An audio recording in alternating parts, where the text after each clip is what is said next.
told you. Good afternoon. Good afternoon. Hello. Hello. Good afternoon, everyone. Thank you for joining us today. We're excited to have a joint City Council Planning Commission meeting. The city clerk had just let us know earlier it's been since 2017. So we're happy to be here with the Planning Commission and the City Council. And our regular City Council meeting will immediately follow. So we will be doing some of the formalities then. This special meeting, we're going to go right into establishing a quorum, which we're all here except for Councilmember Barton, and I expect her shortly. The way this is going to work today is we're going to do one public comment. This is an information session. There will be no decisions made today by council or planning commission.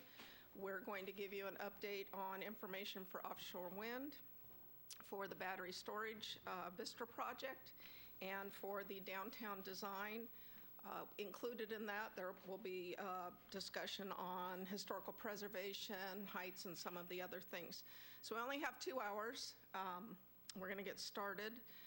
And before we do, I actually have something that I want to share real quick, and then we're going to go to public comment. So on behalf of the City Council Commissioners, we want to extend our heartfelt gratitude and recognition for your dedication and hard work serving our community.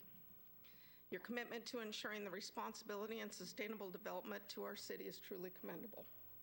Your role as planning commissioners is crucial in shaping the future of Morro Bay through your expertise, thoughtful analysis, and careful consideration of various proposals.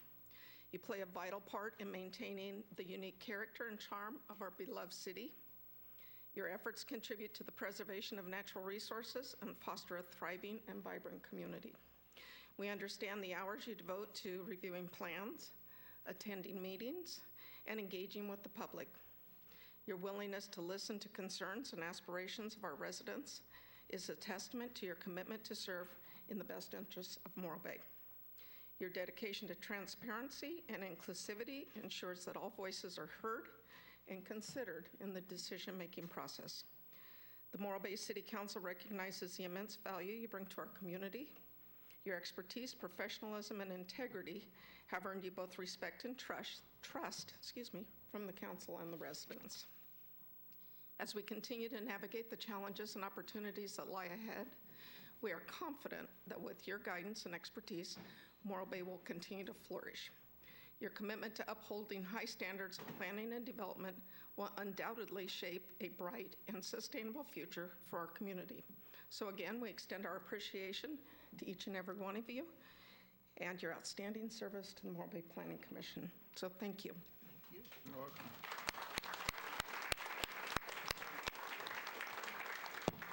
I appreciate it. With that, we will open public comment. I have 2 speaker slips to start with. Rachel Wilson, followed by Betsy Gaudette Cross.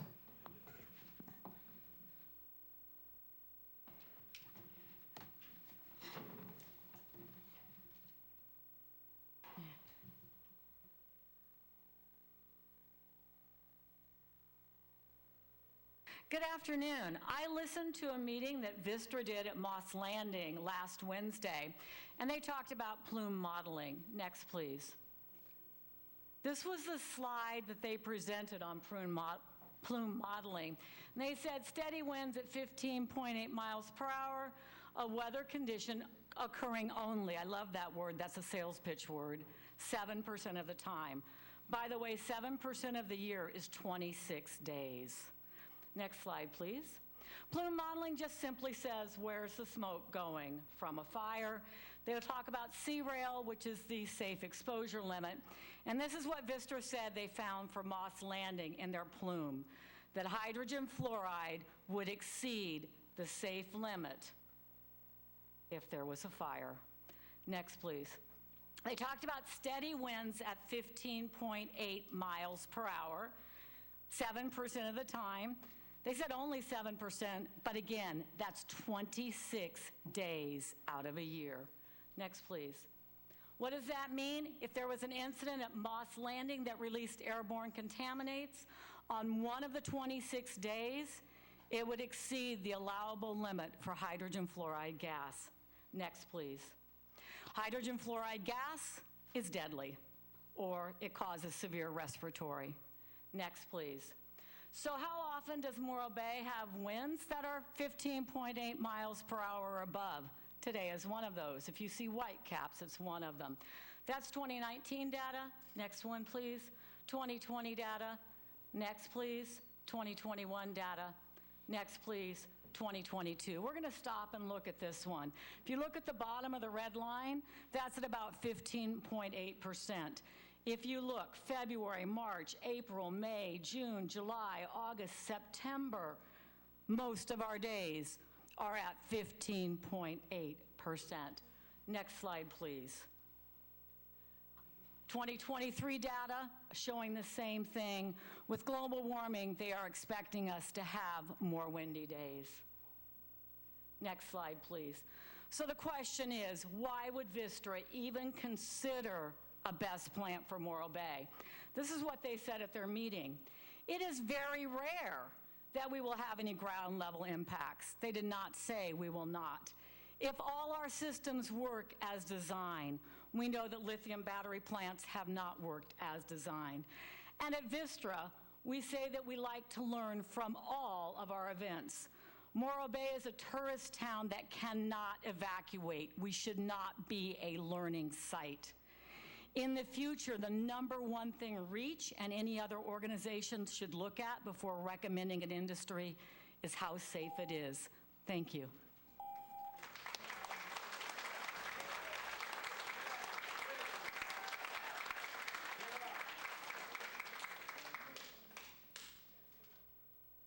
Betsy, 1 minute, please. I'm going to ask you all really very nicely. We only have 2 hours, and we want to share information with you. So I'm going to ask you, please, wave in your support. Thank you. I am not a scientist, but when Rachel shared that with me yesterday, it was like, oh my God, I was like totally freaked out. But as a teacher, okay, well, first of all, look at those 2 pictures. That actual picture on the left was from their video that Vistra put out. And of course, the other one is one I took the other day. Next. I was watching that meeting too last Wednesday, and since then I've had some residents who have reached out from me from Moss Landing, and what they have said is, do not let Vistra build in your town. They are not a good neighbor. They destroyed the roads and then they refused to fix them, among other things. Oh, no, wait. So anyway, the first meeting we had with Vistra was exactly a year ago in September. And since then, I have been studying and reading, watching videos, talking to people. As I said, I'm not a science person, so a lot of this just goes over my head. But what is sticking is scaring the life out of me. And I am so confused about what you guys are thinking. Next. So as a teacher, I know that knowledge needs, in order for it to be absorbed, it needs to be repeated. And so Rachel pointed out that scientists don't use the word only. In her class, she said, don't ever say only. But salespeople use only all the time. And then she talked about the winds. And Vistra's PowerPoint was selling us that the idea that our plant and Moss Landing's plant could be safe, but they were always talking about all the things that could go wrong as well, which is like really scaring me. They purposely said 7% instead of 26 days. 7%, you think, oh, that's not bad at all. But 26 days out of the year, the winds are such that if there were a fire, it could be devastating. Vistra should have done a plume study first. Next. Again, here we are with the same graphs. And I'm putting them up here again so you guys can see how much the wind is above. Next, please. Next. Do we ever want a hydrogen fluoride gas released into our air? Do we even want to take that chance? Next. Why are we even talking about this? From what I understand, and granted, I don't know a lot, but aren't we supposed to be waiting until after the election? And we do need a town hall with our representatives like Moss Landing, but we want a true town hall where we can come up and ask a question. What they did is you submitted questions and then they chose what questions. And to me, that's not a true town hall. Next. I'm always, because I'm out there on social media and kind of a face of this, of kind of this movement, people from Los Osos and Cayucas are concerned. And I want to save Estero Bay. Thank you. And I know you do too. Thank you, everyone. Thank you. Public comment is open.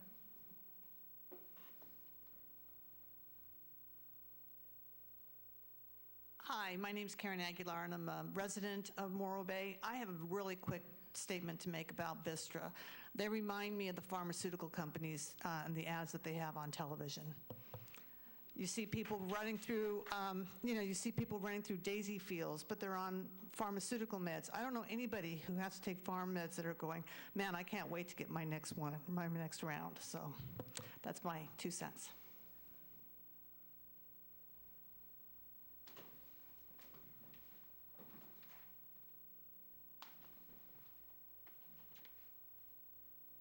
Thank you for letting me speak.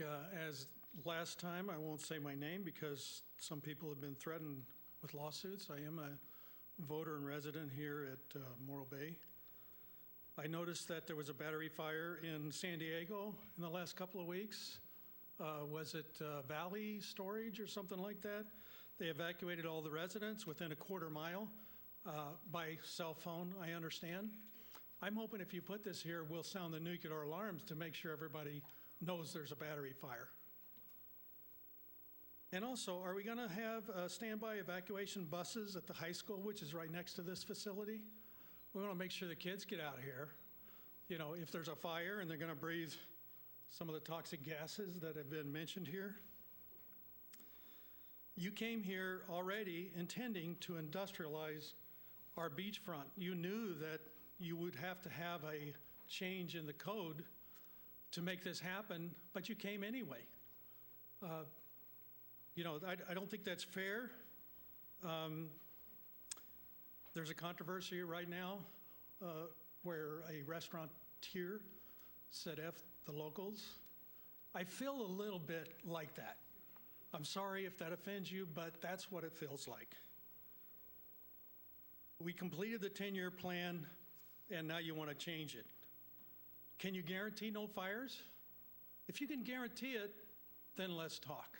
If you can't guarantee it, you're just going to tell us how great the systems are to prevent the fires.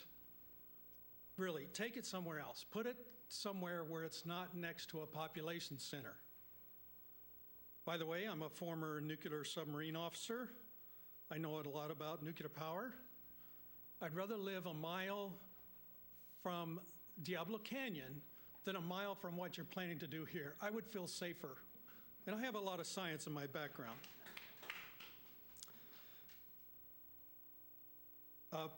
So I'll finish just by saying, please don't put this here. It's okay if you just walk away. We're happy with that. There's a lot of people that don't want you. Thank you.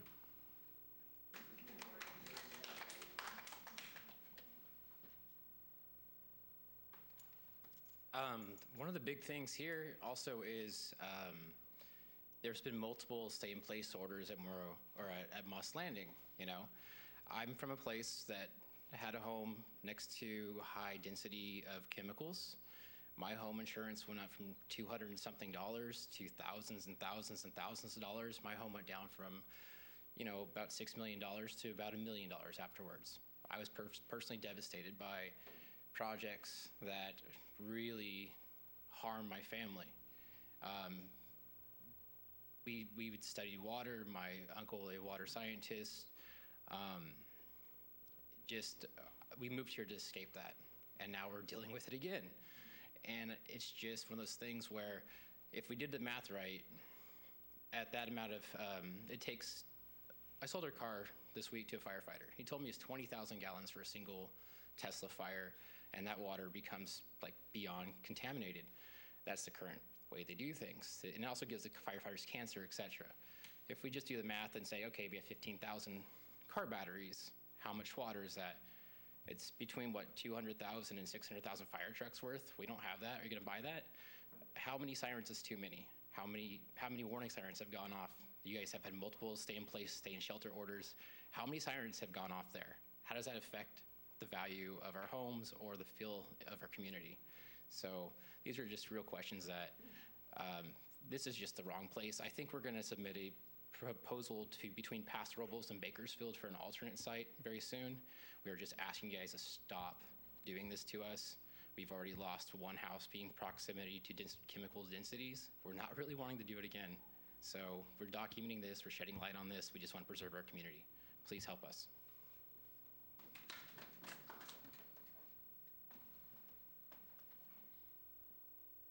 Good afternoon. My name is Ron Bavasso. I'm a citizen of Morro Bay. I was up in Morse Landing last week poking around. They have a population of 751 people.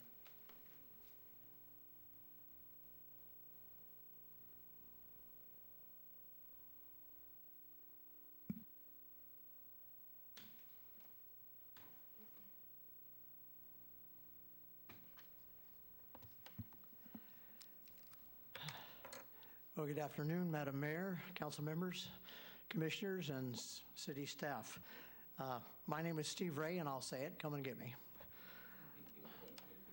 Speaking of the 26 days, 7%, that doesn't sound like much of the year. Maybe we could just hold our breath for 26 days and won't have to worry about it. Maybe that'll work. I want to talk about the process.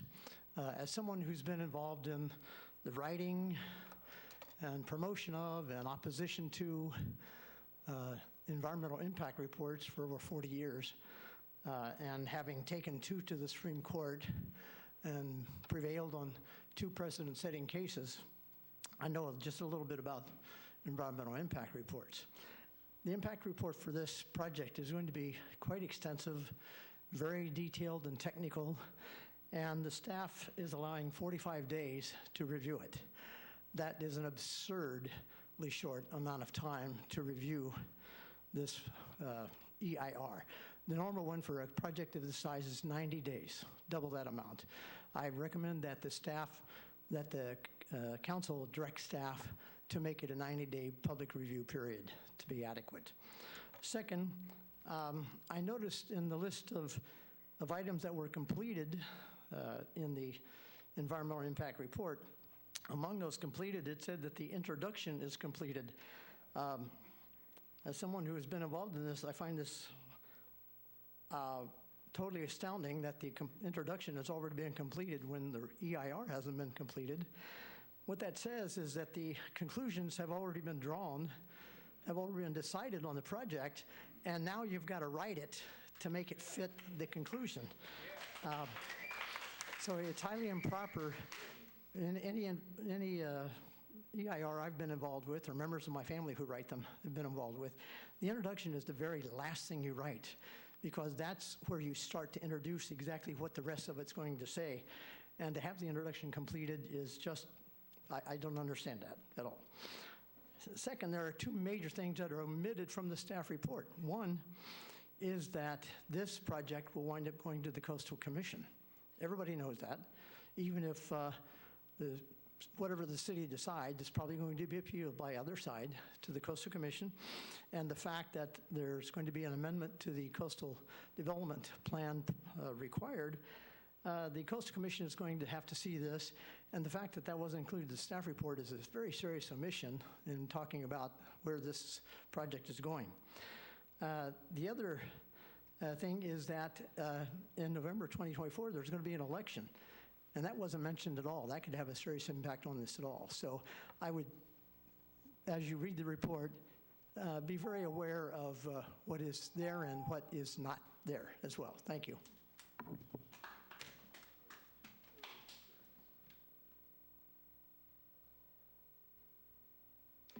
Hello, everyone. Good afternoon. Nicole Dorfman, 15-year resident of Morro Bay. Just to build on things that other people have said, somebody mentioned they feel that it's safer living close to Diablo Canyon than living close to this proposed battery storage plant. And one of the things that really stood out to me in reading some of the reports that was on the website is they talked about once this plant is fully operating, it will have 15 full-time jobs divided up into 3 shifts, so 5 people per shift. And I'm going, well, what about security? One of the things about Diablo Canyon is they have armed guards there 24/7, and I believe they shoot to kill. I mean, they're serious over there because it's a serious risk. What we're going to put on our waterfront here, this is a major risk, and it is a terrorist target. It is putting a target on our back. There is ample evidence that energy infrastructure is now a target for people meaning to harm us. So are we going to have barbed wire security guards? How are they going to deal with the tens of thousands of cars passing through there every single year, if not more? Another thing I was very concerned about was they said at the peak of construction, there would be 450 trucks per day. And I'm wondering, is that one way? They have to come out. So that's 900 trucks, many of which would be coming down Beach Street and then onto the Embarcadero. Is that safe? These trucks carrying potentially hazardous material down Beach Street to a stop sign where there may be a child running out or a dog or a ball, or it just seems like this is the wrong location. Wrong location, move it somewhere else. I mean, my goodness. Thank you very much.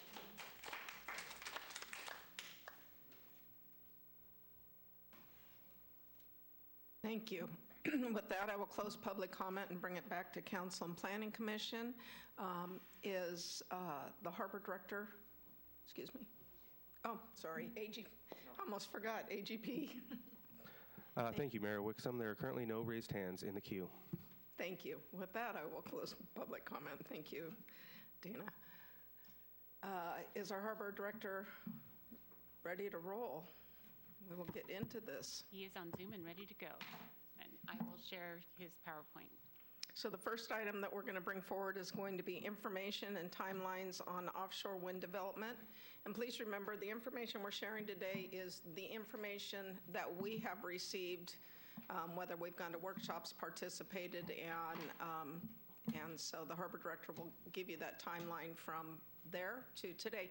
I will add, and I did send an email of significance today to the City Manager and Mr. Chaffone, that the San Luis Obispo County Government Center on November 1st will be hosting a forum for offshore wind at 4 p.m.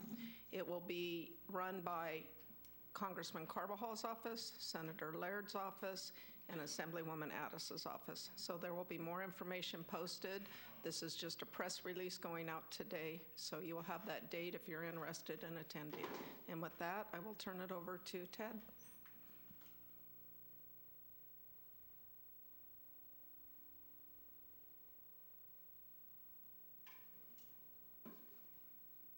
Can you hear me, Mayor? Yes, thank you. Good afternoon, Mayor Wixom, City Council members, City Manager Kimball, Planning Commission, residents, guests, and stakeholders. My presentation today is just one of many more to follow. It's intended as a basic introduction. It is not a technical presentation. I'm not going to be presenting any potential uses of the city or the harbor by offshore wind leaseholders. This presentation is meant to get us all on the same page to understand the terminology being used, who the leaseholders are, the offshore wind locations, recent activity, legislative actions that all of us should be following, and what we expect in the future. Dana, can you, there you go. Thank you, Dana. You can go to the next slide. There it is. So this slide that you're seeing right now shows the locations of activity occurring on the East Coast and the West Coast The East Coast is several years in advance of the West Coast due to the relatively shallow waters of the eastern continental shelf. That allows for the wind turbines to be fixed to the ocean floor. On the West Coast, we have much deeper water requiring floating turbines. If you noticed on the left of your screen there, about center left, you will see the Morro Bay call area. That is also known as a wind energy area. You'll be seeing the term WEA referring to wind energy areas. Next slide. So on December 7th, 2022, NOAA awarded 3 leases within the Morro Bay wind energy area. I'm going to identify who those leaseholders currently are. Next slide, please. And I want to make mention of another recent development in our local waters, and that is the proposed Chumash Heritage National Marine Sanctuary. As you can see, this lines up just south of the Morro Bay wind energy area. You see down below a website, which is noaa.gov. You still have the opportunity to comment on that proposed site. That has not been completely ratified at this point, so whether you want to comment for or against, please do so by October 25th. Next slide, please. So here are the provisional wind area leaseholders. I mean, you may want to ask, why are they called provisional leaseholders? And that is because there are many requirements they need to meet by specific dates in order to obtain a final lease. So Equinor is one of the leaseholders. They are headquartered in Norway. They've been operating in the U.S. and currently are developing offshore wind facilities on the East Coast. Invenergy, which is now called Energize Ventures, is a U.S.-based company in Chicago. They are also developing offshore wind facilities on the U.S. East Coast. And we were just notified that they are naming their wind energy area off our coast and calling it Even Keel Wind. And then there is Golden State Wind, formerly Central California Offshore Wind. They are headquartered in Madrid. Partnership between Ocean Winds, who currently is developing offshore wind on the East Coast, and the Canada Pension Plan Investment Board. Next slide. So here are the agencies that are involved in offshore wind. Locally, we have REACH. They have no jurisdiction over offshore wind. They have basically pooled together local stakeholders so that we can have a larger voice in the development of offshore wind. Their main objective is Central Coast economic development. And then on the federal side, we have BOEM. That's the Bureau of Ocean Energy Management. That is the lead agency, excuse me. They issue the provisional lease, and they will issue the final lease once all the conditions have been met. Once the final lease is issued, that lease management gets turned over to BSEE, the Bureau of Safety and Environmental Enforcement. So BSEE will be handling lease management for the following 30 years. And then on the state side, we have the California Energy Commission. They are involved in energy policy and planning, and then a whole bunch of other state agencies, Coastal Commission, Ocean Protection, State Lands, and the Public Utilities Commission. Next slide. So we've had substantial activity this year, and I'm going to just highlight a few. You certainly, hopefully, had a chance to look over some of this material. But I'll first mention the D.C. visit, which was a CMANC conference in Washington, D.C. That was an opportunity for Mayor Wixom, Councilmember Landrum, and myself, as well as our Public Works Director, Qualick, to attend and lobby for the city's interest. We had the opportunity to meet several different agencies while we were there. Some of them involved in offshore wind and some of them involved in other areas. But we were very successful this year, as you may have heard, regarding funding for dredging in the future at Morro Bay. Next slide, please. The next item I'd like to show to you is the Pacific Offshore Wind Conference. This was a conference in Sacramento, another opportunity for Mayor Wixom, Councilmember Landrum and myself to learn more about the industry and meet with leaseholders, contractors, and consultants. There were several other groups locally that were represented there as well. Next slide, please. And then in June, I think it was June 2nd, we hosted a full day for all of the offshore wind companies that was held at the harbor. It was a full day tour of the harbor on land and on water. Equinor, Energized Ventures, and Golden State Wind were all there, as well as other representatives from the area. And then a couple of items have occurred since August, and what I'd like to mention is the offshore wind companies are responsible to produce what is called an agency communication plan, and that plan needs to be presented this year. So 2 of them have done that in the past month. We heard from Golden State and we heard from Energized Ventures, and that plan basically is an outline of how they plan to communicate with the agencies as well as with the public. Next slide, please.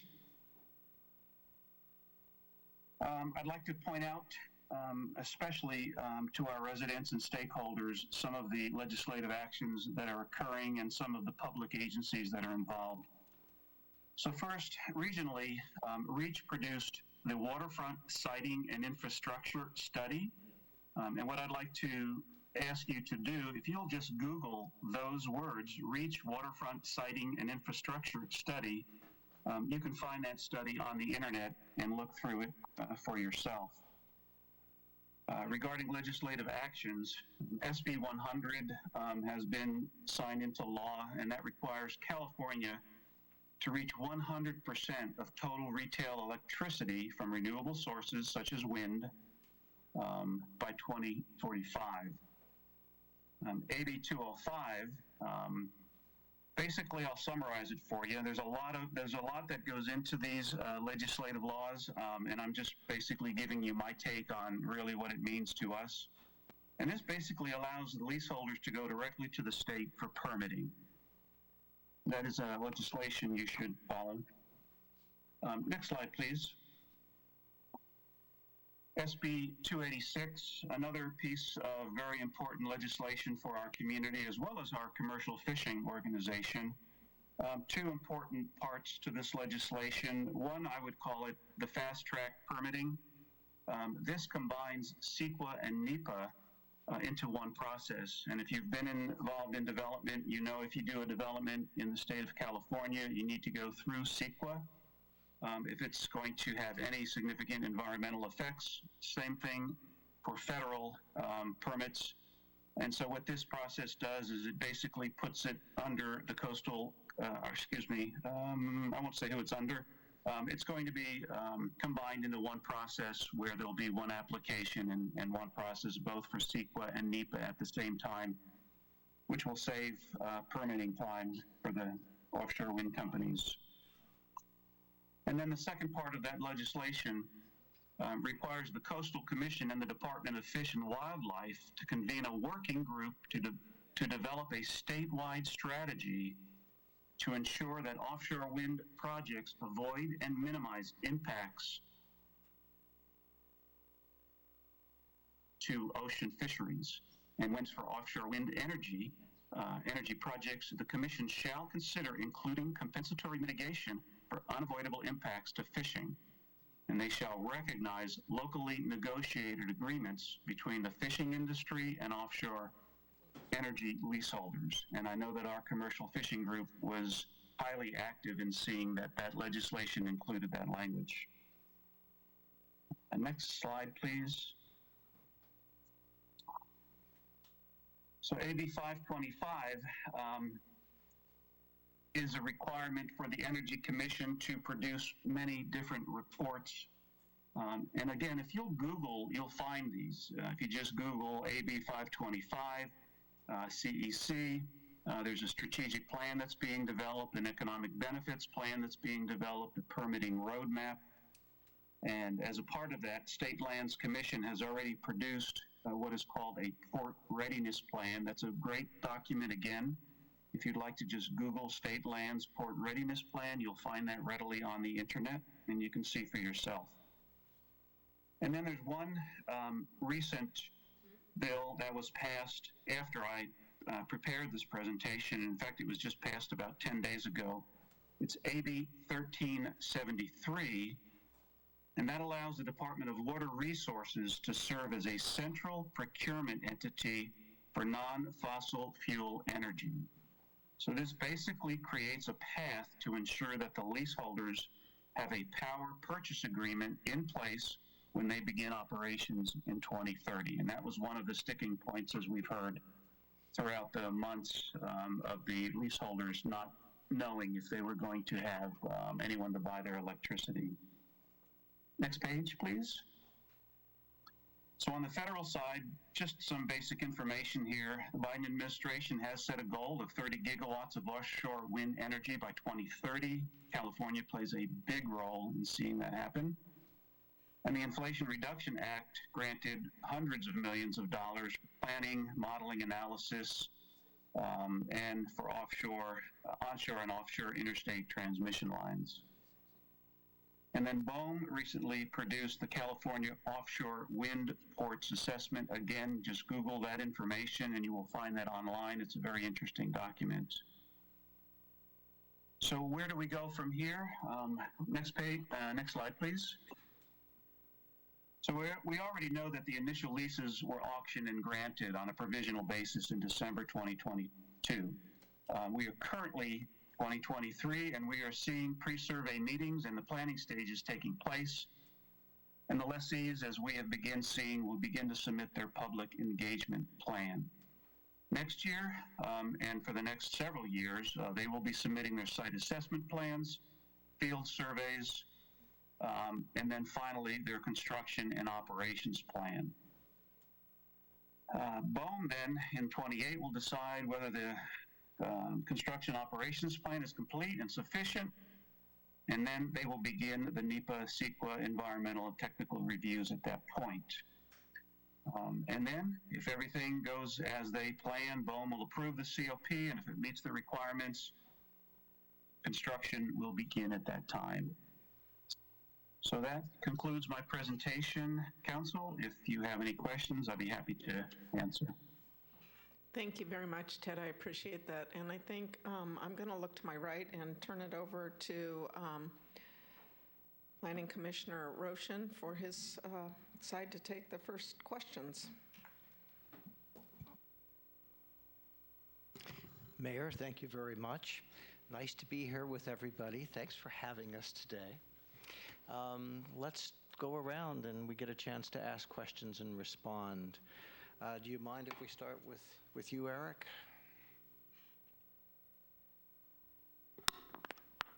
I don't have any questions. Just a second. Give me a second. Sure, take your time. Others? Asia?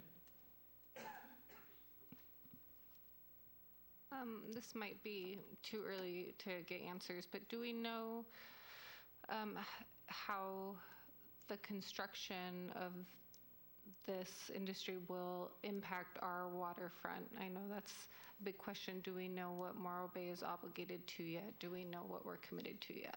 Are we even that far in the process? Mayor, are we looking for Ted to respond? Yes, please. Ted, you got this? Yes, Commissioner, thank you for the question. We're not at that point. There's still a lot of information that we are gathering. The offshore wind companies have not been specific as to their needs at Morro Bay, and I can assure you that no commitments certainly have been made at this point, but that's early in the process. I think some of that will likely transpire next year. Eric?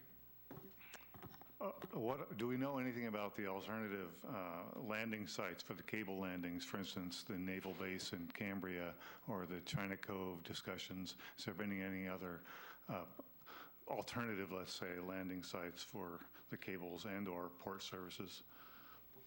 Yeah, Commissioner, thank you again. And that's a technical question that I'm just not able to answer. I think that'll come with other individuals.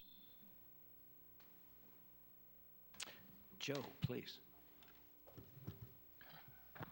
I'm curious as to the term port readiness, and from the presentation, I understand that the authorities aren't quite ready to answer that question in detail. So, I mean, you've already responded earlier, so I'm expecting. Well, what I would recommend, Commissioner, thank you again for bringing that up. If you would Google that report, that port readiness survey, I think there's a lot of information out there that will give you more of what the offshore wind companies potentially need. All right, thank you. Mike. Yeah, and what's nice about driving to Morro Bay is you have a couple of hours to get information while you drive. So I happened to be listening to the radio, and they were talking about wind farms. And one of the issues they brought up was funding and how underfunded these things are. That was on the radio today. So I'd like to ask the question, what part of the funding will come from the feds and what part will come from the state? And how are we meeting those expectations as far as funding? Commissioner, that's the $100 million question. There's a tremendous, and I don't have all the answers on that, to be honest with you, but there, you know, from what I've seen, there's a tremendous amount of federal funding that is being positioned towards this industry, as well as state funding. We don't have any specifics on what is available at this point. So, I mean, I can't tell you specifically, but again, I think some of the legislation indicates that not only is the funding available to help support build it, but now with AB, 13, let me go back to my notes here. AB 1373, the offshore wind companies can be assured that there is a power purchase agreement in place. Okay, yeah, and just as a follow-up, I heard that the states would be going back to the feds for more funding of these projects. And that could very well be. Hi, Ted. Oh, you're done, Mike? Yeah. This is Bill Roshan. I have a couple of informational questions, which I think are important at this time. A simple thing, I wonder if we could get all the links on the website for the contacts you just mentioned in your report. Thank you for your report. It's helpful. If we could get a clear access on the web to get those links available for the community. Second question, there's a number of key agencies, both state and fed and local. I'm wondering how we begin to identify leadership from those agencies, both regulators and others, and outreach to sort of find ways that we as a local community, kind of at the center of all this, could find a way to begin to engage with those leaders. I'm talking about from BOEM, you know, Betsy, Coastal Commission. Could we begin to compile that outreach list? Yes, and first of all, great idea on producing links to those reports. I'll see what we can do to possibly get a web page on the city's website that could provide an easy access to that. Thank you. And we have had some dialogue with the federal agencies as well as the state agencies. I think that's an overall question for the city. I would probably lean towards city management to determine how that might be done, but we are certainly engaged in every opportunity we have to meet and find out more information. You know, we do that. Yeah, I think the question is really to focus our awareness with the community that this is an opportunity and probably a critical one to move forward. Thanks, Ted. Thank you very much. I'm just going to jump in real quick and then turn it over to council. A few comments. You just asked about, Chair Roshan, was about the how do you access that information. Part of what they're doing right now is the communication plan. The two companies that Ted shared have started to do that. In those communication plans, as they're brought public, it will list all of those contacts. That's part of what these two companies have done. I sat in on the first Zoom meeting, and it really was just identifying about 40 agencies and who each one of those people would be. So that will be made public for everyone. Thank you, Mayor. Eric, to your question about where's the energy going to land? Have we heard anything about the other two locations you mentioned? Based on the intent of the energy and what the desire, and I'm not taking any position or advocating, I'm just sharing information, is that they will need multiple locations to land energy. So it won't just be one place. They've talked about horizontal drilling, like they did with the cables over in Montaña de Oro for the fiber optics, and down in Grover Beach area, things like that. So there is a potential. The issue is transmission is just not available in the state for what this endeavor is, how grand it is. As Ted shared, the AB 1373 that the governor did about guaranteeing procurement, because that's been the whole reason the companies have been apprehensive moving forward, is because there's been no guarantee of a purchaser. And exactly what was being shared by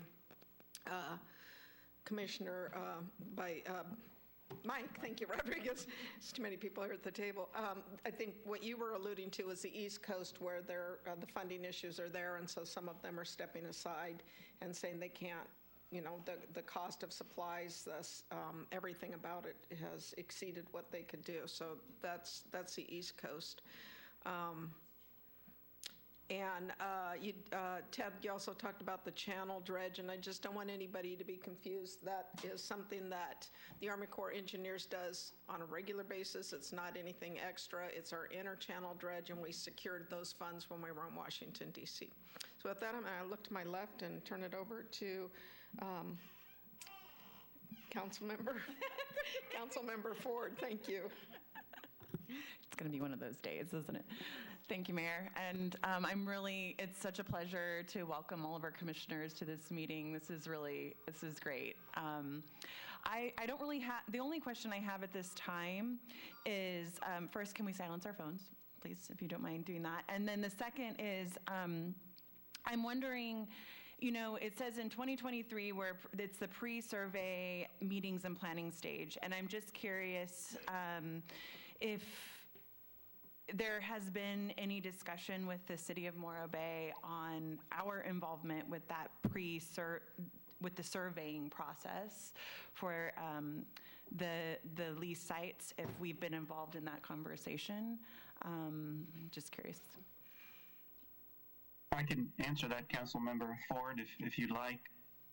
Yes, we've had contact from a few, I would call them subcontractors to the offshore wind companies, inquiring about the potential to have survey vessels at the harbor. Again, no decisions have been made. They're basically just making contacts, regarding what's the capability, how large of a vessel. So they are beginning to think about that and plan for it. I do know that survey vessels are limited, so that's going to be a challenge for all of them. But again, I think more of that is going to come later this year and early next year. Okay, thank you for that. I appreciate it. That's the only question I have at this time. Thank you. Councilmember Barton. I don't have any specific questions. I'm still mulling over all the topics that have come up, and this is great to have both groups together. Thank you. Thank you. Councilmember Landrum. First of all, I would like to thank Director Chiffone for this report. It's really impressive, and considering there's so much that we don't know, you've really put it all together in such a really easy to understand and really complete way, and I appreciate that. I would like to have you maybe explain a little better about AB 1373 and how that energy is going to be guaranteed, just for transparency, so that because we are all taxpayers here, so that we know and understand what that means. Or Councilmember Landrum, I just literally got a hold of that bill. I think it was Friday. It's, as you can imagine, these bills are pretty substantial. I know that there are several dates involved in it and certain timelines that are being met, but the basic idea is that by 2030, there'll be sufficient funding, I believe federal, to basically be the backstop for offshore wind purchase power agreements. I can do more research on that, when I get back, and that might be another opportunity if we're able to create a separate web page to maybe include links to these particular legislative actions that are occurring and maybe some summary information. Thank you. And then I just want to share one, because I serve on the offshore wind subcommittee and have met with some of the companies lately. I just want to share at this time, I think I've asked all the companies that we've met with lately that have come to Morro Bay. There's only 3 of them. And I haven't really heard a definitive answer, because if it's, we all want to have this green energy and get off of our dependence on fossil fuels, but I haven't heard what the net cost of all of this energy is going to be, because you think that they are using vehicles and ships to transport all the components. So far it sounds like they don't even know. They haven't been able to calculate all of that yet. So I just wanted to, that's my impression of what I have heard.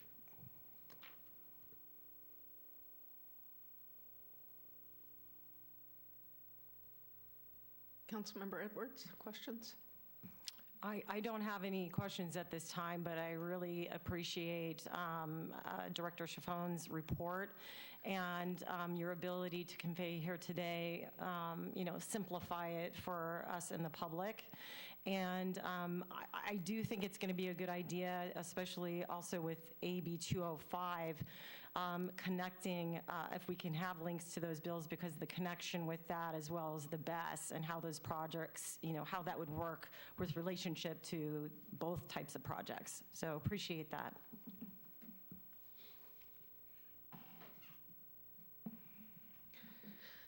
Are there any other questions before we move on to our next item? My only question would be, just following up, AB 205 does seem to significantly affect our decision-making process on both this, and I think it does. My question would be, does AB 205 usurp? Should we vote one way or the other? Are we voting into the wind, so to speak? With that, I will defer to our legal counsel with that question on AB 205. Sure.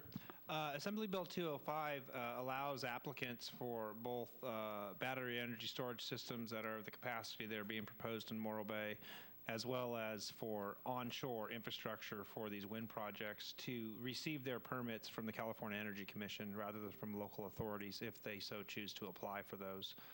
They still need to go through some other state agencies, most significantly being the Coastal Commission.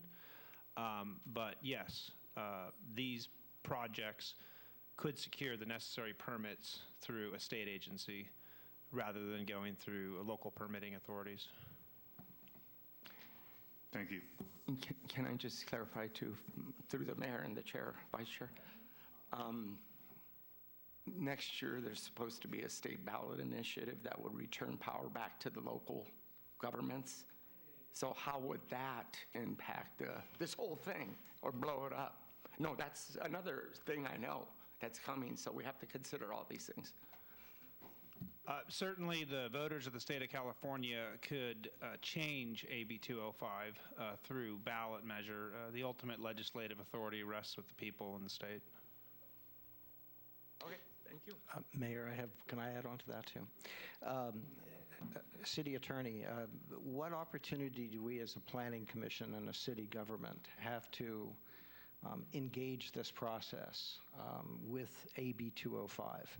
What would the opportunities be for community benefit, for example, other opportunities that are critical to the city? As Assembly Bill 205 is currently written, my understanding is the applicants need to have at least one community benefit agreement with somebody in the region. It doesn't have to be the city. It could be Native American tribes, it could be fishermen, it could be somebody. So whether or not they approach the city or someone else, that's to be determined. They're supposed to show to the state agencies that there's a net economic benefit to the local community. What the burden of proof is for the agency to accept their conclusions is somewhat unclear.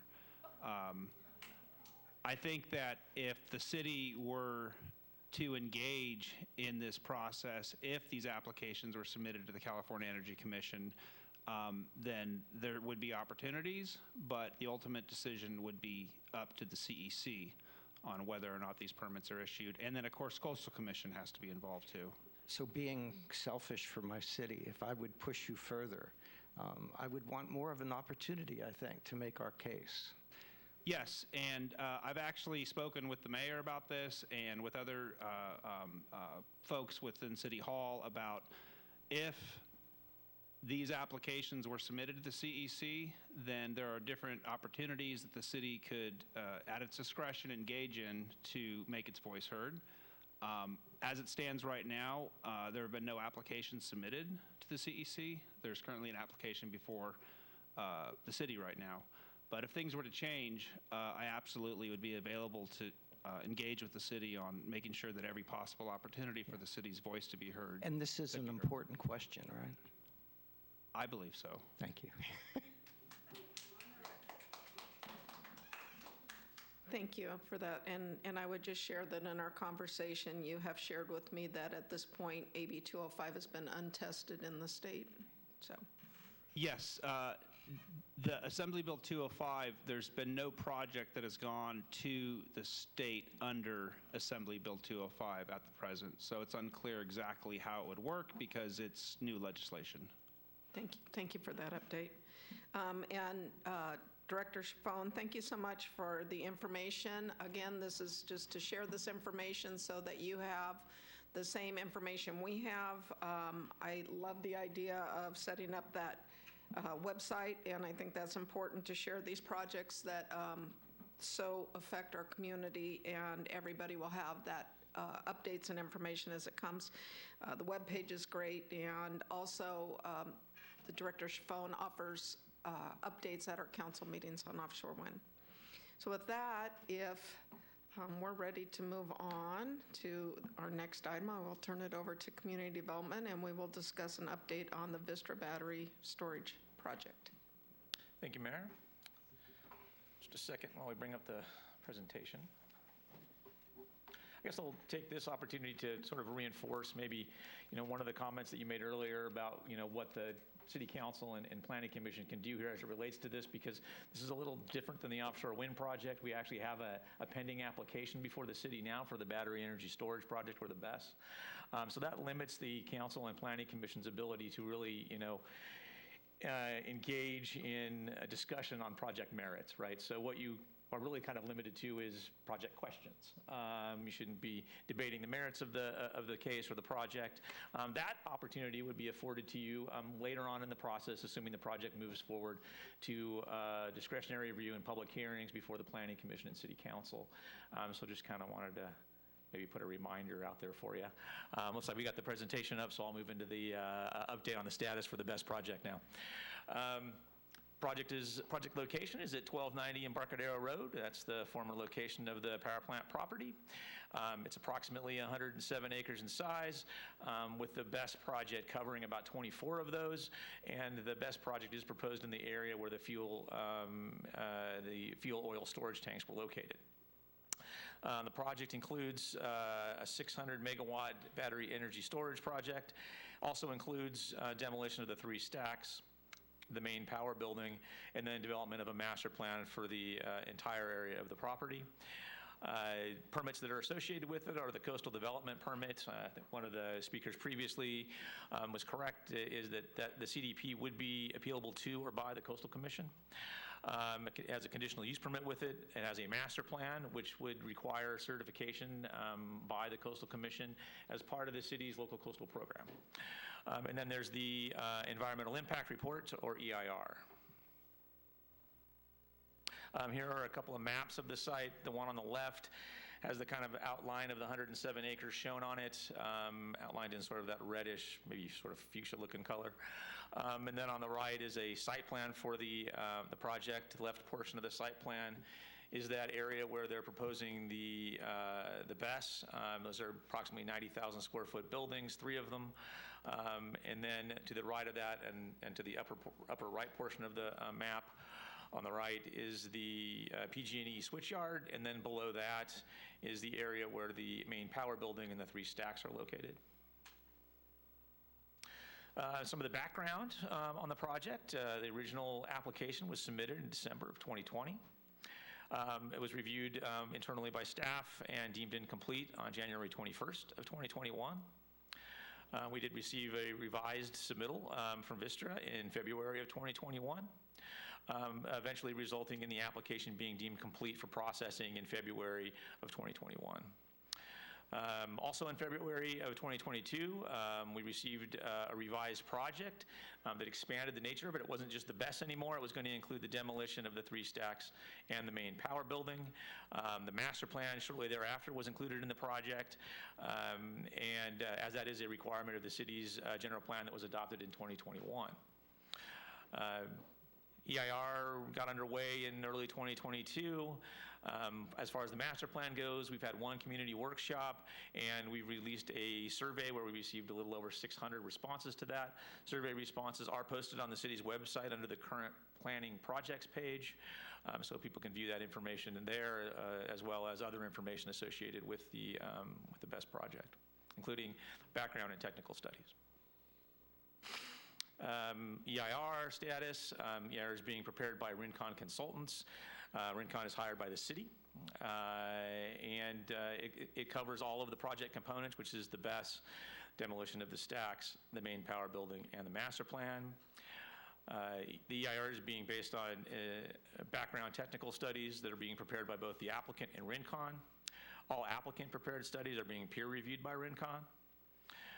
Draft EIR sections that have been completed to some extent include project description, environmental setting, effects found not to be significant, aesthetics, cultural resources, geology and soils, hazards and hazardous materials, and transportation. Several of these studies are in draft format now, and our sections are in draft format now and are being reviewed by both the applicant and city staff. Completion of the EIR is anticipated at the end of this year. And then following that, it would be likely released for public review in the beginning of 2024. I think you had, one of the speakers previously requesting, an extension or expansion of the minimum 45-day review period. That is something that we've actually internally been discussing with the Vistra team as well, given the size of this document. So I'd be curious to hear input from the Planning Commission and Council on that, so that we can continue that conversation with the applicant. Let's see. Once we receive comments, Rincon will prepare responses to all comments, and then the final draft of the EIR will be prepared, and that's when our public hearing process will start. It will start with the Planning Commission, and Planning Commission will be making a recommendation to the City Council, and the City Council will be the final review body from the city standpoint, but as was noted earlier, the projects in this location would be appealable to the Coastal Commission, and the master plan portion of it would have to be included and certified by the Coastal Commission as part of our LCP to take effect. And we're looking again at that portion for public hearings, probably in the like summer of next year timeframe, if you will. Let's see. Other project-related information, our fire department has released a request for proposal to hire an outside consultant to assist with safety analysis of the project. One of the things they might review is we're anticipating receiving an off-site consequences analysis similar to the analysis that was provided at the meeting they had in Moss Landing related to the plume that was discussed earlier at this meeting. Consultant will be able to help us evaluate that information as well as safety components of the project. And again, that RFP closes on October 10th. We have the citizen initiative that was submitted to the city clerk's office in May of 2023. The initiative will require any changes to land use for certain properties located around the BEST property, around the Vista property, excuse me, for changes for land use related to visitors serving commercial and/or commercial recreational fishing, and any changes proposed in that area would be required to go to a vote of Morro Bay voters.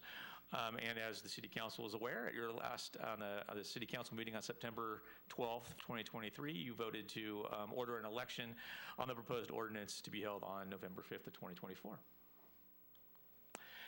We also have a reimbursement agreement.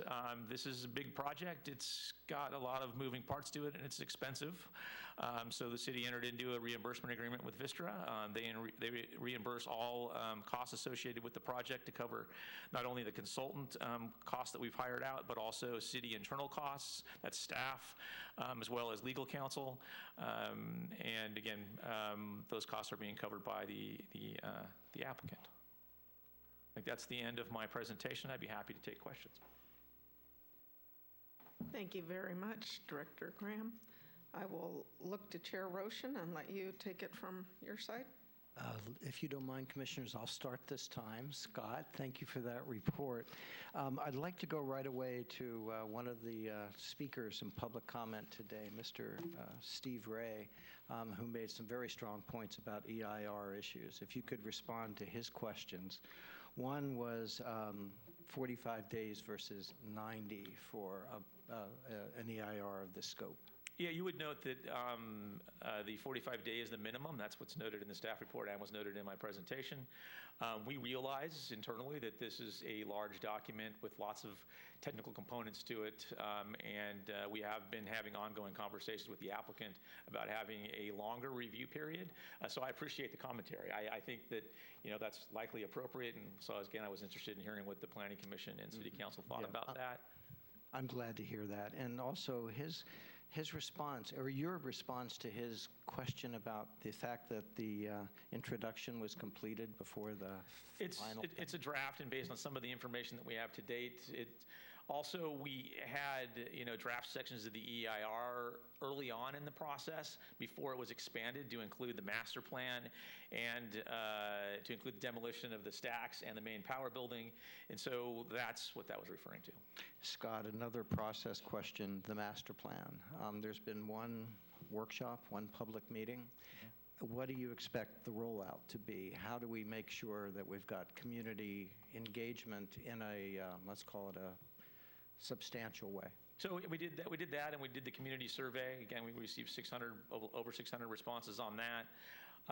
Rincon is now taking that and developing draft sections of a master plan that would then be released for public review, and then we would have a second workshop to present those sections, and then the project would be revised, and updated to form a final master plan. That's kind of what the process will look like. I anticipate there being, if not an additional workshop with it, then you would have multiple meetings at Planning Commission and then City Council as that document makes its way through the review process. I think the Commission's very interested in that, and so a more concrete plan would be great. Yeah. Mike, did you want to go? Yeah, I think the chair got most of my questions, but I would be more interested in like a timeline for us, especially for us being available and, when those dates will start happening. Okay. We don't have a timeline right at this moment. We have a kind of whenever you rough timeline on it. Okay, so, yeah. great. Joe. I think most of my questions are best asked of Public Vista representatives.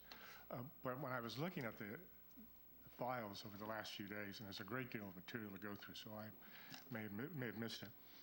So I saw the hazard analysis with respect to the construction and in normal operation. But I didn't find anything, an analysis of potential accidents in the operation of the plant. And now I see that there's a safety consultant that's being hired.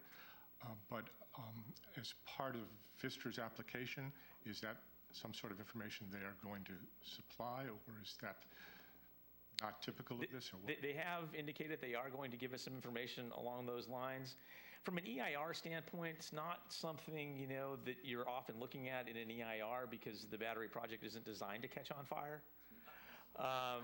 But it is, but it is, I mean, this is related to CEQA and the law that surrounds CEQA. But we realize it's a concern of the community, hence the reason the room's packed full of folks. And we have an initiative that's pending. So we understand that, and the applicant understands that as well, and is going to be providing us what I referenced before as an off-site consequences analysis, which would look at, you know, impacts related to the project if a battery were to catch on fire. And then we're hiring a consultant specifically to look at safety, you know, related items associated with the project, and that could have an impact on the EIR outcome for sure. So we're looking at all of those things, and we've had, you know, multiple conversations internally, both internally and with the applicant regarding this issue, given it's such a huge concern to the community, obviously.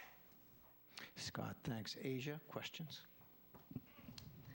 Could you tell me one more time about the Citizens Initiative and the impacts that might have? The Citizens Initiative serves to lock in land use. The land use out there right now was put in place in 2021 when the general plan was adopted. It is visitor serving commercial, and it also picks up on the waterfront, what is it? The commercial fishing. Yeah, Measure D area, and locks that into place in the area of the project.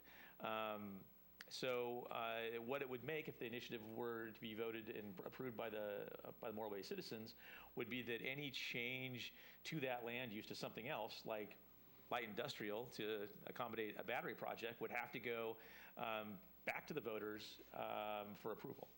And so the project, if the initiative were successful, the project could go through, can continue going down its road, continue processing, go to its hearings in front of Planning Commission, go to its hearings in front of City Council, and then ultimately they would have to go to the citizens to gain approval for the land use change that would be part of the master plan. So that would be, you know, assuming they maintained their processing with the city, that's what they would do. And then what role in that process does the Coastal Commission or the State Energy Commission play? Coastal Commission would certify any land use change that we had out there. Mm-hmm. Yeah, so it would go to them. Okay. Assuming the applicant was successful in taking the vote to the Morro Bay citizens to change a portion of the land use on the site to light industrial. Okay. Asia, thank you. Eric. Going back to you, Mr. City Attorney, could AB 205 circumvent any city initiative? So the proposed city initiative would require that if Vistra seeks the necessary land use change, because they do need a land use change right now, part of their application, including getting a CDP, CUP, and the master plan, is to have a land use change. And so instead of going to the council, they would need to go to the voters for that land use change. All of that material that would normally go before Planning Commission and then City Council, the CDP, the CUP, the master plan, the land use change, all of that under AB 205 just goes to the California Energy Commission. So at this point, there is no application to the CEC on Vistra's behalf, but they could do that. And so that's the question, you know, and as indicated earlier, if they were to do that, then, you know, the city as a policy direction could certainly, in a discretionary decision, become as involved as possible in the AB 205 process, but they haven't applied to the CEC. Could you explain that a little further, how the city would engage in that process, Chris? So the city would be participating in the hearings before the CEC, the equivalent of the way the public in Morro Bay participates in hearings before the Planning Commission and the City Council. And so it would be a policy choice of ultimately the City Council on how engaged the city would be in offering evidence, offering testimony, offering opinions on whether or not these permits should be issued by these state agencies or not. And also there will be reports that have to be provided to the CEC if they go that route. And the city could choose to review and comment on those reports and offer opinions on the validity of those reports as well.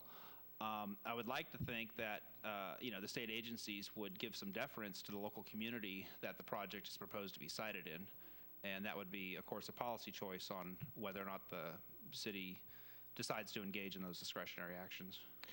Just one more time so I get it. The city would have the opportunity to participate. What are those hearings? Like, what's the structure of those hearings?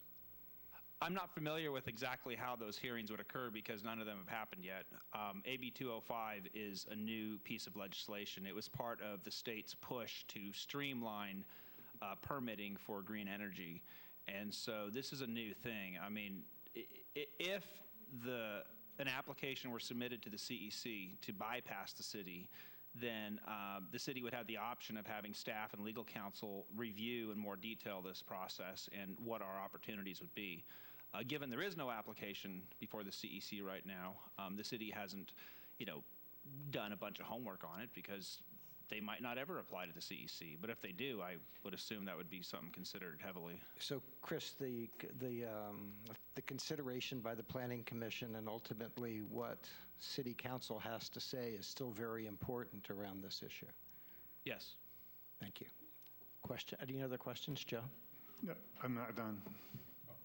Sorry. So I just want to be very clear that this should the city deem this BESS as not desirable, and the initiative if it passes, and deeming this as visitor serving commercial land, it is still possible for Vistra to go around. Yes. Thank you. And my second question, which is basically, if I would like, you have 2 slides of mine. And this is mostly for the sake of the EIR. I'm not expecting staff to have really a reasonable answer to this.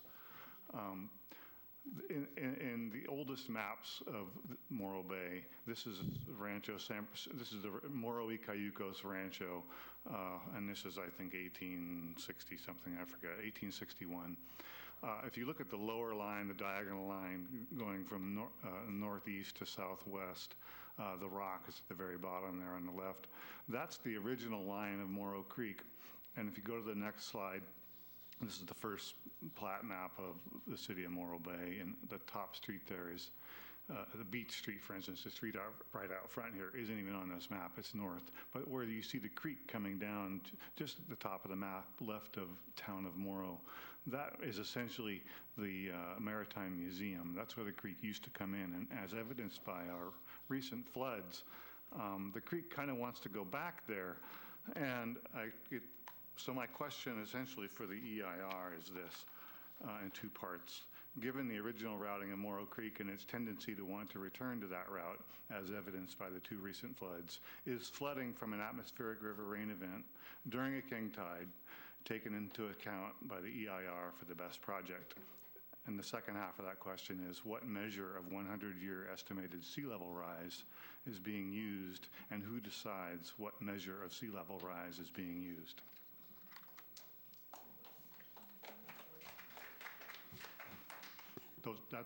That's my questions. Scott, do you want to take a swing? So we conveyed the information to our consultant, and they'll take it under advisement as it relates to preparation of the EIR. Certainly, they look at flooding and FEMA flood maps and those types of things, and the plant is in an area that's identified as in a floodplain, so that is relevant, as is sea level rise to it. So they'll certainly take a look at that. Joe? I think the question is for Chris. If the initiative is successful in the general election, I was wondering if there would be any unanticipated legal consequences for some of the earlier agreements, the reimbursement agreement, even the RF easement agreement, and certainly the demolition of the stacks and the plant agreement. Is it too early to tell, or can you voice some thoughts on that? So for the examples you gave, none of those agreements seek land use changes, so I don't see how the initiative would impact those. What the initiative does is it locks in current land use for the Vistra property and for the Measure D area, and it can't be changed other than by a vote of the people. So those prior agreements don't seek and don't need land use changes. So I think that's apples and oranges. So from Vistra's standpoint, or its predecessor, those negotiations didn't involve an assumption that this proposal for the battery storage would go forward. That wasn't an underlying assumption for it.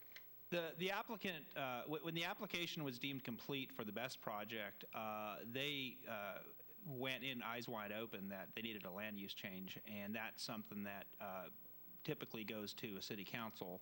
If this citizens initiative were passed, then it would need to go to the voters. So they know they need a land use change. So that's not news to them. Joe, if I could tag on, Chris, even if the initiative doesn't go forward, 205 is still an option for Vistra. 205 has been an option for Vistra since the governor signed Assembly Bill 205. And how would it impact any of those agreements if they decide to do 205 in any case? No, I don't see how it would. I mean, if the agreements we're talking about is the reimbursement agreement is simply the city making sure that all of its costs are being fully captured by this, for the work on this project. The normal cost recovery fees that the city levies on projects, in this case, didn't capture the magnitude of the city costs. So the reimbursement agreement is just in real time paying the city back for staff and legal and consultant costs. Got it. So.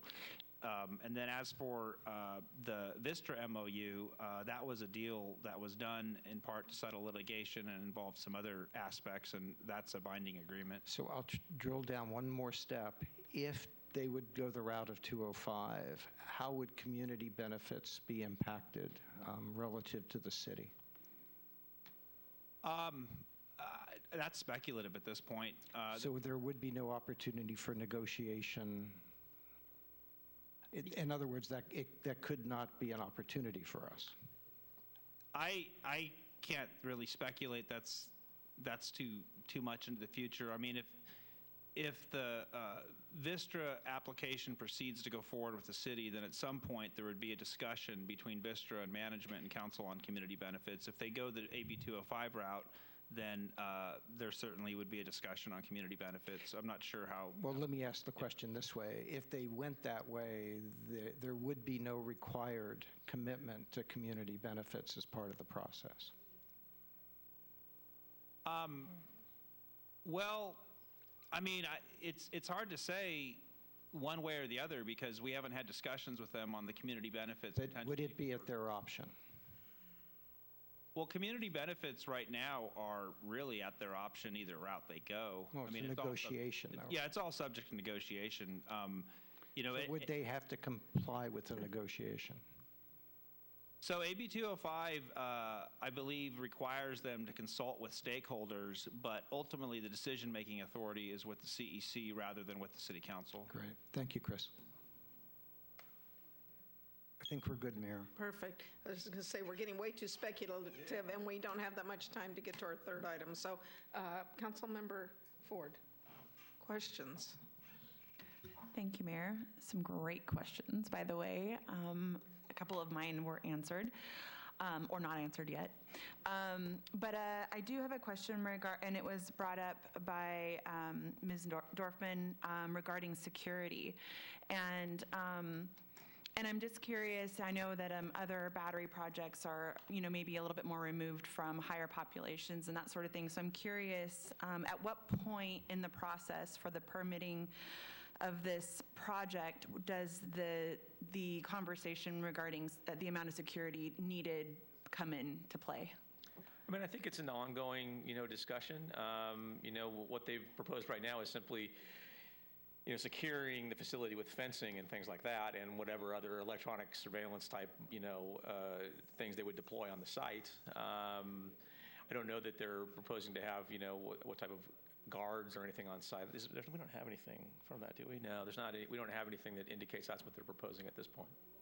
Okay, so that wouldn't, as a city, we would not be able to ask for more, or that would not be what they would bring forward, what they would offer, and then if we went through the process with the city and the initiative, didn't come through and we I think it's... Go ahead. Sorry, I Go didn't ahead. mean to interrupt you. No. I'm just thinking out loud right now on how to ask this question. So. Yeah. I think, I think it's a legitimate concern and one that, we certainly could express to them and ask them how they would resolve it. And potentially that takes the form, because it's a discretionary project, takes the form of conditioning or something along those lines. I don't know that it's necessarily part of like the EIR process or something, but it might be just part of the overall project review. We're still kind of getting there. We're hiring the safety consultant to kind of help us out with, like the fire side of those things, and I think that kind of leads into those conversations as well. So appreciate the concern, and it's just nothing we haven't, delved into that component of it too deeply yet. Okay, yeah, I was just curious where in the process that part of the conversation would enter and who could initiate that. I think it's, it can be on the table now for discussion with them. I mean, certainly we're going to have a conversation with them later this week. We meet with them weekly. And we'll talk about things that were raised at the meeting today. So that's good to hear. Thank you. I don't have any other questions at this time. Thank you. Thank you, Councilmember Barton. I wanted to thank our city attorney for opening up some of the questions that are out there when you start reading about the new legislation and how and where that could go. So thank you. I appreciate it. Councilmember Landrum. I would like to start by thanking all of you that have come out to this meeting. It's really impressive, and it's always nice. I don't know, I'm speaking for myself, but I think the rest of the council would agree, and the Planning Commission, that it's nice to have an audience here and so many people engaged. And like I said last time, please keep coming. I would like to ask about the insurance question that was asked. First of all, has the city calculated what the insurance requirements, how that will affect our insurance if they're, with the best, and then also how it will affect property owners? Is that in the EIR or? No, that wouldn't be. Yeah, I mean, economic analysis doesn't follow through in an EIR, so there's no type of economic analysis related to that. Just considering that may be a cost that the city will incur, that seems like it maybe should be calculated in somehow.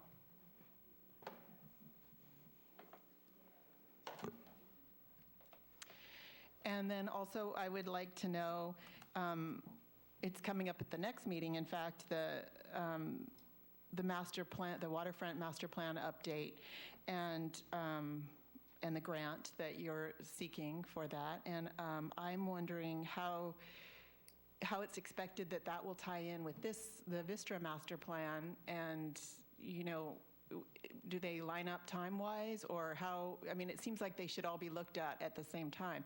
And I'm wondering how that will work out. Given that the Vistra master plan is much further along in the process, and we haven't started a master plan process to update the waterfront master plan, they won't align.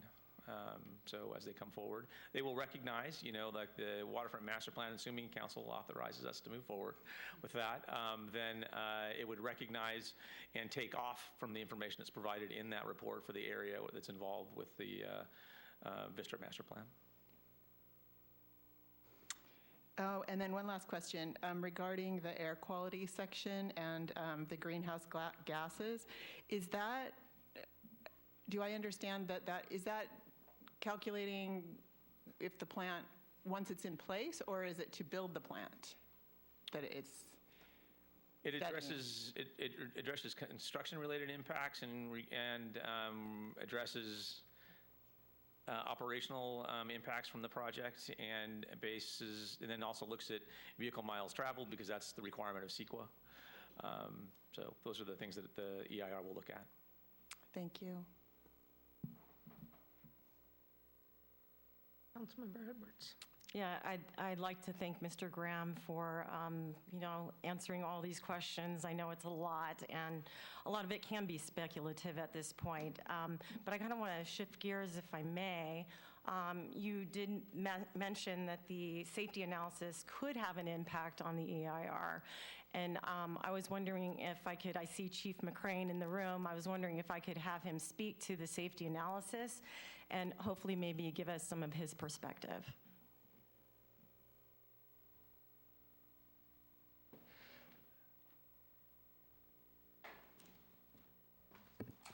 Good afternoon.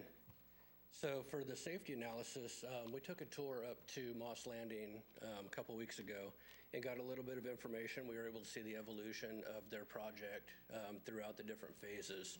And we could see how they went from phase 1, phase 2, and then phase 3, where they retrofitted a building and then built a site-specific building and then went to a cargo container version. So we were able to see the safety features in place, and they provided us with some information which has been published here with the plume modeling. And that allows us some more information looking at this. Again, this is site-specific to Moss Landing, and I don't have anything specific to Morro Bay. But looking at what they've provided, it gives us some measurable information about emergency response to this facility, protection measures, things like that. And it shows that the relative exposure limit extends out to about 1,800 feet around that facility. Outside of that, then you're inside what is considered a safe exposure limit based on this data. Again, this is site-specific for Moss Landing, and I don't have anything for Morro Bay yet. Depends on which technology. We had discussions about emerging technology, things that are going through underwriter testing. So until we have specific data, I can't comment on the specifics of what Morro Bay would be. Oops. Thank you, Chief. I was just wondering, and so on that, what are some of the things safety-wise from the analysis and hiring a consultant are we kind of hoping to get that could impact the EIR? Okay, so some of the things we're hoping to get is just an independent review of the data that they give us. It allows us to have experts in this industry, which it's an emerging technology, so it's constantly evolving. They're constantly changing what types of battery chemicals, the orientation of the plates, things like that. So taking a look at that data, we can have experts review the data that they provide, check its validity, and provide feedback based on industry standards and allow us the ability to review that and make a decision based on what's acceptable at that time, what the current technology is at the time that we get those reports. Thank you so much. Welcome. I have another question or comment, if I can. Are you finished, Councilmember Edwards? Yes. Thank you. Mr. Graham, I've heard quite a bit about homeowners' insurance policies being canceled, for fire insurance because of California's risks of fire and flood and things like that. And so I really think if there's some way we could include the potential for that in the EIR, it might be a good idea because, if you play that out, it's just such an unknown. And if you can kind of figure out if that's a consideration, I don't, it's not something that could probably be included in the EIR just because the law around EIRs tells you exactly what needs to go in it, and that's not something that would go in it. But it might be something else that we can look at outside of that. And maybe I'll talk with the consultant and maybe talk with the applicant a little bit about that to see what kind of information we might be able to find out there related to that concern. All right. Certainly, I'm sure others have it, so I think it's a great thing. It's a good idea that you brought forward for us to at least take a look at. Okay, thank you. Yeah. Thank you. And I would echo that. I think if there's an economic analysis that's already been brought into question about a value of change in property tax for the site, then equally that economic analysis should include the potential of change of value to other real estate in the area. So with that, we're ready to move on to item number 3. And if I can turn it over to Chair Roshan and let you, this is your wheelhouse with the Community Development Director. So, Mayor Wixom, thank you so much. Scott, do you want to do a quick staff report on this? And then we can, the two commissioners that are so far involved with this are Joe Ingrafia and myself. And we've been working very closely with council on this, including Councilmember Edwards and Landrum. And thank you guys for that. Would you want to give us an introduction and then we can follow up? Certainly, I have a brief PowerPoint presentation for the item. In November of 2022, City Council approved the new zoning code.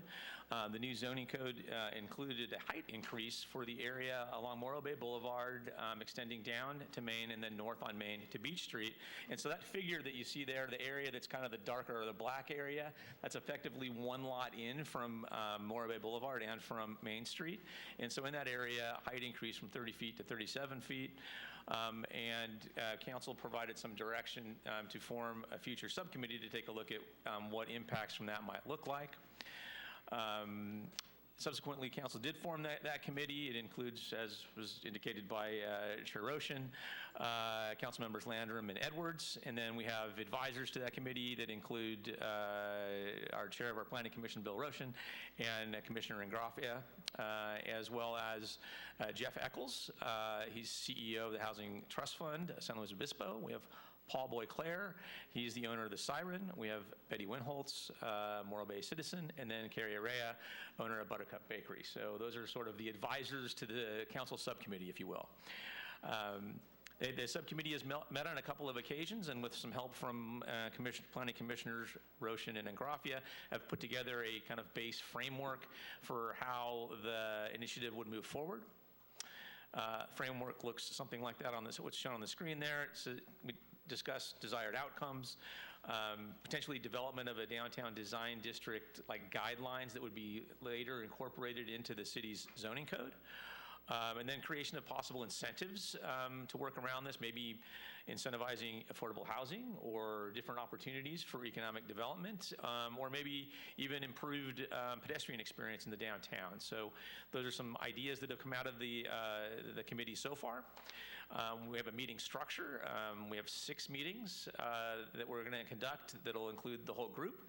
We're going to have 2 public meetings, one to take input up front, and then one at the end to report back out sort of findings of what we've come up with, if anything. That first full committee meeting with all advisors will take place on October 18th. And that was part of my abbreviated staff report for that item. And if it's all right, Joe and I might add a little to your commentary. Council members, this came out of, and Jen, you might remember this, a request where part of our zoning code had raised the height of downtown from 30 to 37 feet. At that time, the Planning Commission, a majority of the Planning Commission recommended, even with the understanding of why this policy was being explored, that it wasn't the right tool. That what we needed was a tool that wasn't blunt, but that was more precise. And it's a little bit like trying to cut a 2x4 with a hammer. It's not precise enough, and we wanted to complete the toolkit. That was the intention from the commission.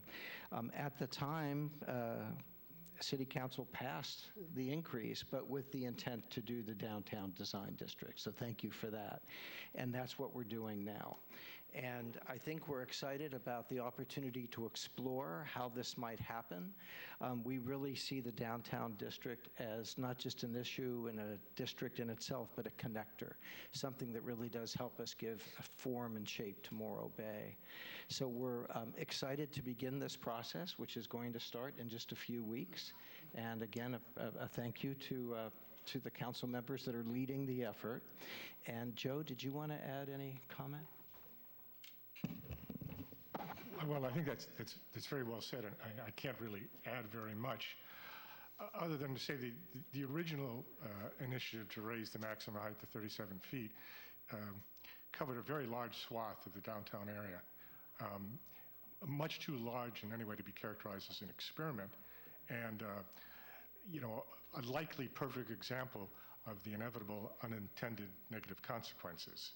So in this way, we're actually examining what the consequences might be of raising the height limits in some places, guarding against the undesired consequences, and trying to assure that some of the benefits that accrue from that actually occur. additional housing, economic development, historical preservation. That's all. Just more attention to the inevitable and necessary details. Joe, thanks. Council members, do you want to add anything? You've been part of the steering committee to date. Any encouragements? I'm just looking forward to getting to work on this, and I would add to what Joe. Grafia? No, I was trying to think of what what are they? Commissioner in Grafia. Oh, that's right. Said about housing and further specify affordable housing. And other than that, yeah, I am just looking forward to it, and I think it is a really necessary thing that we're doing, and I'm happy that we're going to finally get started on it. Thank you. Councilmember Edwards. Yeah, I'm very much looking forward to going through this process for multiple reasons. One is for all the reasons that were stated in this report, but another to try to, hopefully find a protocol or a standard in which we work on guidelines from here on out. It could be whatever we find from this could possibly be applicable to working on our waterfront master plan. So I'm really looking forward to the process and where we go from here. Thank you. Thank you. And last thought is to all those on the Zoom call and those, thank you so much for being here today. There will be a public meeting on this in the beginning of November. That'll be soon announced, and we're so grateful when we hear your voices. It's one of our major efforts on the Planning Commission is to link community voice and values to the work we do on the commission. So thank you very much. Chair Roshan, can I just add something only because I wanted to be on this design district. I got tossed because you did because of our friend here. Well, one of the things I compared it to is like our downtown is like the heart of a body, right? Yeah. We got some kind of hardening of the arteries, so we need to better connect our downtown with the rest of our city. I mean, that's where it all starts.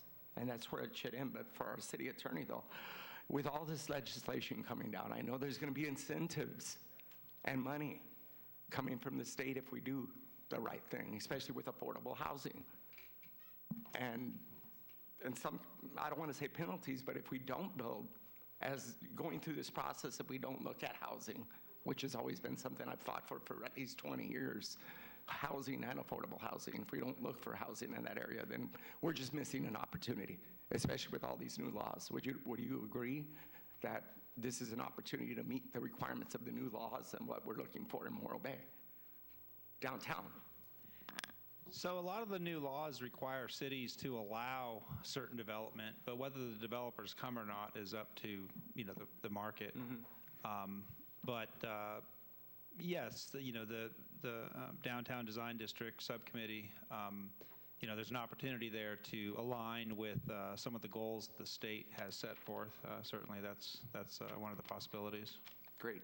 Thank you. It's so nice to have a city attorney at your meetings. This really makes it more interesting. And if I could, real quick, I just wanted to welcome Yvonne Kimball, the new city manager, who's going to be very important to our design district as well. And so if I could just say thank you for coming to Morro Bay, but we're excited to work with you on the commission. Thank you. And with that, I'm going to ask if any of the other council members have any comments or questions regarding this item. It was part of our goals, and so we were just kind of checking in on that. So I don't know if you have anything else, Councilmember Ford or Barton, that you want to ask or share. No questions for the chair, just a comment. I'm so glad that we're taking this up. It's really needs to happen, and especially the affordable housing aspect of it is very important. So thank you. I'll echo what Councilmember Barton just said. Yes, Commissioner Roshan, I most certainly remember this item and was happy to ask for that to come back as a part of the vote. And I'm so glad to see it coming to fruition and actually materializing and happening. And I know how important it is for our community to to see this happen as well. I have one question. It's regarding the end result once we get to, I think, public meeting number 2, I think, if I was following that correctly. Are they just presented to us, or are they do we have to vote on adopting those guidelines? Is there any sort of vote at the end, or is it just this is what they are? The council's subcommittee will decide how the information gets brought back to council. And then the council as a whole, meaning the 5 of you, will decide whether to move policy forward or not. And if you do that, then it would go back to Planning Commission for consideration, and then through the normal process, recommendation to City Council, and then City Council would then vote on it. And the way the committee is structured, we are an advisory committee to the 2 council members. Got it. Okay. And to further clarify that, so that means that the advisory committee advises us, and we bring that advice back to the council. Yes, and in all generousness, you could include us as part of that presentation, the advisory. Oh, I like it. Okay. Good idea. Okay, that's my only question. Thank you. And thank you all for volunteering to take on another volunteer job. So thank you very much. Thank you. And with that, I want to allow, we have a few minutes left, 10 minutes left. So I thought I would allow everybody 2 minutes if there's anything you want to go around and share from here to there for today's meeting, comments, concerns, suggestions, something you missed, as long as we don't break the rules. Eric, I'll start with you, or just anything in general. Wow. The sewer treatment plant, we might want to consider adding into our master planning area. That would be one comment. So many comments. The connection between the waterfront and the downtown, there's currently a city-owned site there, a parking lot, along with the old Breakers Cafe, which has seen some private negotiations between the council, as they should be, and various people trying to buy it. And I think that site is the link between the downtown and the waterfront, and I would hope that before any elaborate negotiations happen on that site, that the larger community should be given an opportunity to opine, and the Planning Commission should be given an opportunity to opine on the potential of that link, because there's a couple of dead blocks in there on Morrowville Boulevard that could really use enlivening. I'll leave it to those 2 points right now. That was in response to the downtown design district? Okay. I was just wondering, because that's my only comments are about the downtown design district discussion as well. And as you guys move forward, I just want to encourage, as a form of outreach to the business community, to make sure that the chamber is involved in the discussions and in the actual designs, so of the policies. And that's all, really.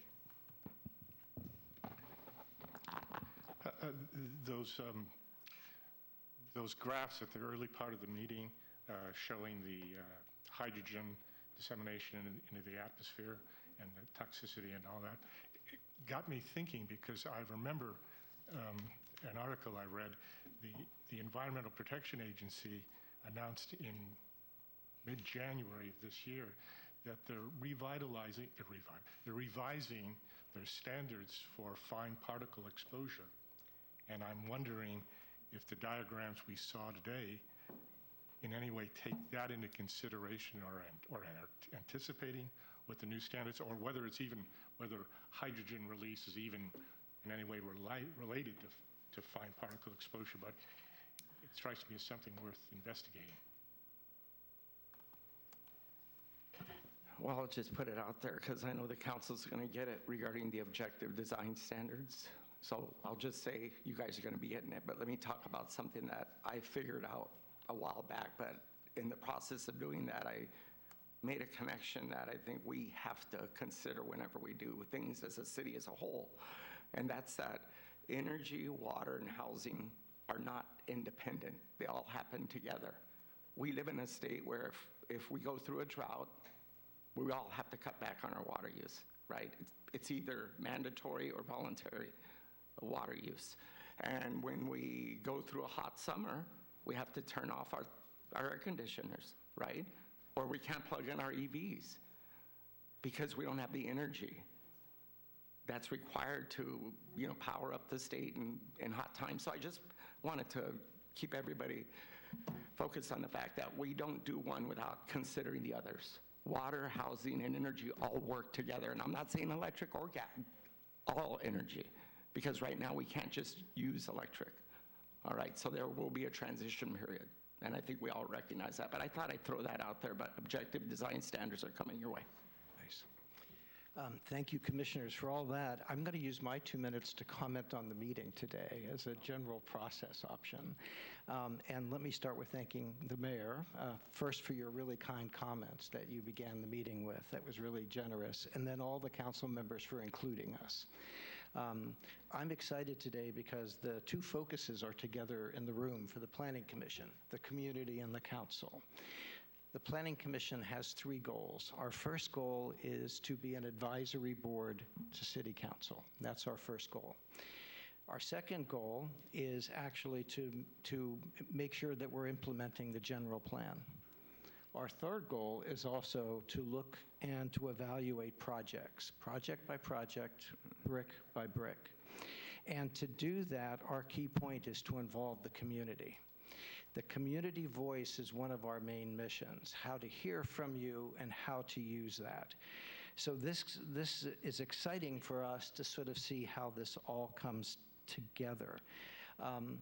The role of the Planning Commission is important, I think, and the fact that you are giving us every opportunity to be a part of the big challenges facing our city, I think we're very grateful. We promise to work hard. We promise to be fair and respectful of others and to enhance the public trust. So thanks for including us, and I think I speak for all the commissioners with that. Thank you, Chair Roshan. Council, anything you want to add? Councilmember Edwards, anything you want to add? Yeah, I would like to say right back at you, you have been wonderful. I do not always attend the Planning Commission's meetings, but I do watch them, and I appreciate all the hard work that you all do. It's not easy, project to project, or even some of the bigger things that we have coming forward. So again, I want you to know how greatly you are appreciated, and we really do appreciate your knowledge and your expertise. It helps a lot. I will echo that. As I told you all after the last Planning Commission meeting, that was a master class on how to hold a meeting, and I learned so much from that. I want to make sure that I make it known to regarding the bus that I agree with the 90-day extended review period, and also I am curious about what Commissioner Ingraffia mentioned about the standards for air quality changing, and I want to know if we have allowed for that, if the EIR is allowing for that, or if it's working off of older requirements. Thank you. Councilmember Barton, anything in closing? It's not specific to right now this meeting, but I just came back from the League of California Cities Conference, and I was so impressed with the so many good ideas on affordable housing and small cities finding ways to work together to implement more housing than is happening right now, or more housing on a scale that fits cities. So anyway, so that's something I'm hoping we can look into also. Thank you. Thank you. Mayor Pro Tem. Thank you, Mayor. I want to thank you, Mayor Wixom, as well as Chair Roshan, for your work on bringing this meeting together and making it happen. My past being on the commission, it really gave me insider knowledge as to the work that has to be done as a planning commissioner. And I have such a great appreciation for you and have been, as Councilmember Edwards says, watches your meetings and often rewinds and watches them again because there's such great content that is provided during those meetings. And so I want to thank you for every single one of you, all of the work that you do. And I know this is, for many of you, this is not the only hat that you wear. And I just really appreciate the time that you put into this. And I don't really have any other input to give. I'll just leave it at that. So thank you. Thank you, everyone. Mike, I agree with you. It is intentional. It all has to connect. I think it gave us an opportunity to have this discussion and create pause and questions. And, you know, when there was a comment earlier, sitting on the WRF subcommittee, the offshore wind subcommittee, and the VISTRA subcommittee, somebody talked about, the fire chief talked about safety and different features, but one of the speakers talked about what it takes to put the fire out. So here we are over at the wharf talking about recycled water, IPR wells, where's the water going to go? And then you have, and we worry about droughts because of housing. How are we going to add more population to meet all our requirements? And then we have to think about what kind of water supply do we need if we're going to have some sort of energy project like that in our community. What does that take? So they all, in different ways, whether it's housing, utilities, it all has to come together. So thank you all for your time. Thank you to the Community Development Department for putting the presentation together. And Ms. Kimball, is there anything that you want to add at this point? No, thank you, Mayor. No, I'm good. Thank you. With that, we will adjourn. I hope that we have. Can I get one last quick question? Sure. Can we do this again? Yes, I was just going to say, I hope that we will take an opportunity in the spring. We, in the past, had a twice-a-year meeting, and it had been changed to optional, and I think the council, you know, speaking to them, would like that. So thank you. We're adjourned. Oh, that was nice job.